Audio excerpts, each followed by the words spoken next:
আজকে যখন এই প্রসঙ্গে কথা বলতে আমি স্টার্ট করেছি, তবে আমার কাছে অনেক ভিডিওর কমেন্টে এসেছে যে দিদিভাই একটা রিকোয়েস্ট নিয়ে এসেছে। তো আজকে রিকোয়েস্ট আমি আলপনার বরকে করতে চাইছি। জানি না এখন সে দেখার পরিস্থিতিতে নেই, কেননা তার মানসিক অবস্থা এতটাই ভারাক্রান্ত, এতটাই খারাপ যে সেখান থেকে দাঁড়িয়ে আমি কাউকে বলবো না। হ্যাঁ, পাঠিয়ে রাখতে পারো, বা সে যদি আমার ভিডিও কোনো সময় দেখে তো আমি একটা রিকোয়েস্ট করতে চাই।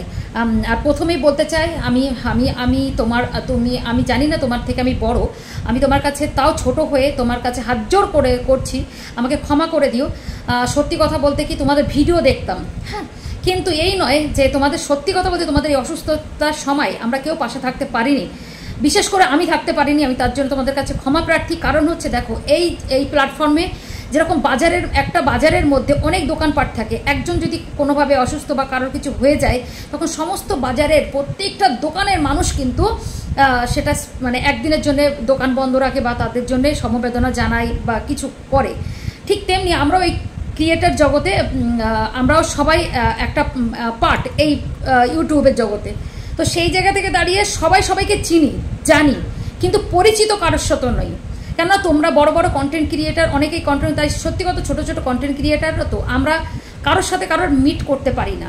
আমরা দূর থেকে বা সাপোর্ট করি, দেখি, ভালো লাগলে সেগুলোকে আবার প্রিয়জনদের কাছে শেয়ার করি, এটুকু করি। তো সেই জায়গা থেকে আমি বলছি, আমি হাত জোর করে বলছি, আমি তোমাদের পাশে থাকতে পারিনি, যেতে পারিনি, আমি সরি। কেননা এরকম করে সত্যি কথা বোধহয় হয় না। আর যদি আমার কিছু হয়ে যায় কজন আসবে দেখতে, এটাই হচ্ছে কথা। কিন্তু হ্যাঁ, মরার পরে আগে অনেক কথা মানুষ বলে। আমি তোমার কাছে জোরহাত করে বলছি ভাই, একটা কথা তোমাকে রিকোয়েস্ট করব, তুমি তোমার কষ্টটা ভেতরে শুধু ঈশ্বর, তোমার কৃষ্ণকে জানাও।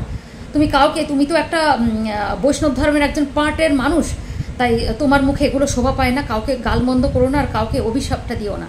আমি তোমার কাছে জোরহাত করে বড় দিদির মতো করে বলছি, কাউকে অভিশাপ মন্দ করো না যে আমাদের নিয়ে যারা ভিডিও করছে তাদের দেখে নেবো, তাদের ভালো হবে না, এগুলো কেউ বলতে নেই আর বলো না। এটা ভালো মানুষের পরিচয় না। তোমার মনের কষ্ট তুমি তোমার শুধু গোবিন্দকে জানাও, তিনি ব্যবস্থা করে নেবেন। তো সত্যি কথা বলতে কি, এই ভিডিওটা আমাকে অনেকেই বলেছে যে আপনারা এখন ভিডিও বানাচ্ছেন, তখন কোথায় ছিলেন? কেউ থাকতে পারে না, কখনকার জীবনে কোন অ্যাক্সিডেন্ট আসবে সেটা তো আর বলে আসে না। আমরা কি জানতাম আলপনা মরে যাবে? আমরা তো জানতাম আরিয়ান মারা যাবে। আমরা কি জানতাম যে নিবেদিতা মারা যাবে? আমরা কি জানতাম অমিত মারা যাবে? এরকম অনেক উদাহরণ আছে যারা এখনও রানিং ভুগছে। তো আমরা তো জানি না, তাই জন্য তাদের পাশে থাকতে পারি না। তো তার জন্য আমি ক্ষমা প্রার্থী। আমি সত্যি কথা বলতে এর আগেও জানিয়েছি, আমরা চাই সত্যি তোমাদের বা আলপনার যে মনের কথা, যে ও যেন সত্যি যে আছে পরলোক গমন করেছে, ও যেন একটা সত্যি সুন্দর জীবন, আমি আগের দিনও বলেছি, পায়ে। এই ভোগান্তি যেন না থাকে। আজকে ওর কথাটা আমার কথা হয়ে গেল, আমি সেদিনকেও বলেছিলাম সেই কথাটা, আজকে তুমি কোন লাইভে বলেছো গতকাল। তো সত্যি কথা বলতে কি, সত্যি পাপ কাটিয়ে পুণ্য করে সুন্দর একটা জীবন পাক, সুস্থ জীবন পাক, আর সত্যিও শ্রীকৃষ্ণের চরণে ঠাঁই পাক। তো এই কথাগুলো বললাম, আমাকে তুমি ক্ষমা করো। তোমাদের নিয়ে অনেক ভিডিও করেছি, কি করব বলো, কন্ট্রোভার্সি ক্রিয়েটার, তা কিন্তু মানুষকে নিয়ে ব্যবসা করার এই প্রবৃত্তিটা নেই। খারাপ হলে প্রতিবাদ করি, আগামী দিনও করব, যাদের যায় হয়ে যাক। খারাপ নিয়ে ভিডিও করি, খারাপের প্রোটেস্টে ভিডিও করি। সবার কাছে অনেকে চোখে লাগে, কিছু মানুষের, একটা মানুষের, ওই 2% মানুষের কাছে আমি খারাপ, কিন্তু 98% মানুষের কাছে আমি ভালো। এটাই আমার ভালো লাগা। তো যাই হোক, সবার শেষে তোমার কাছে আমি একটা অনুরোধ নিয়ে আজকে এসেছি।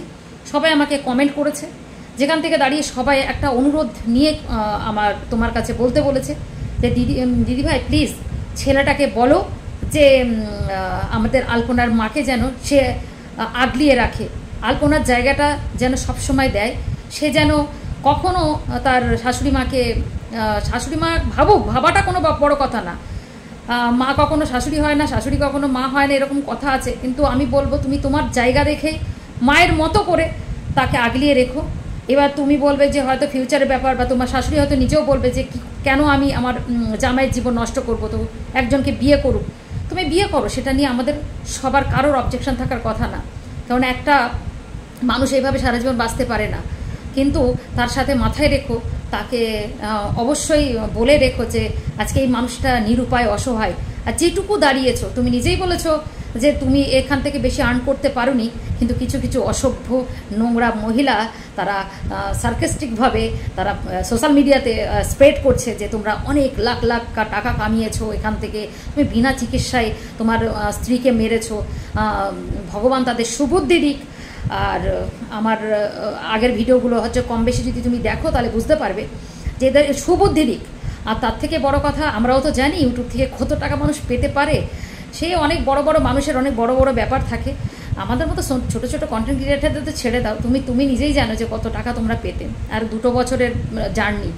তো যাই হোক, আমরা চাইবো যে তুমি সত্যি এখান থেকে কিছু একটা ভালো জায়গায় দাঁড়াও, আর আলপনার যে ইচ্ছা ছিল সেই ইচ্ছা যেন পূরণ করতে পারো তুমি। আর যার ওর মধ্যে যে ভালো ভালো ওর যা ইচ্ছা ছিল মনে, সেগুলো তোমার হাত দিয়ে পূরণ হোক। এবং তোমার শাশুড়ির মাকে তুমি কোনোদিন অবহেলা করো না, কোনো সময় ফেলে দিও না, ওনার পাশে তুমি সবসময় থেকো। এটা আমি কেন, প্রত্যেক সোশ্যাল মিডিয়ার ভালো মানুষেরা সবাই এটাই চায় যে তুমি তাকে পুত্র মানে আমি ওসব ভালো করে ভনিতা করে কথা বলতে পারি না, ছেলের মতো করে ভালোবেসো। নাই বা হলে ছেলে, কিন্তু ছেলের মতো করে ভালোবেসো, যেন কোনো সময় তোমাকে কেউ আঙুল তুলতে না পারে যে পয়সার জন্যে আজকে আলপনার প্রতি তার ভালোবাসা ছিল আর আজকে নেই সে, তাই তার মা একটা অবহেলিত, আর তারও কি অবস্থা, ওই অসহায়। বুঝতে পারছো তো, সন্তান কি জিনিস একমাত্র বাবা মাই জানে, আর সেই একটা মাত্র বুকের সম্বল ঈশ্বর কেড়ে নিয়েছে, কিন্তু ওনার কষ্টটা বলে বোঝানো যাবে না, বুঝতে পেরেছো?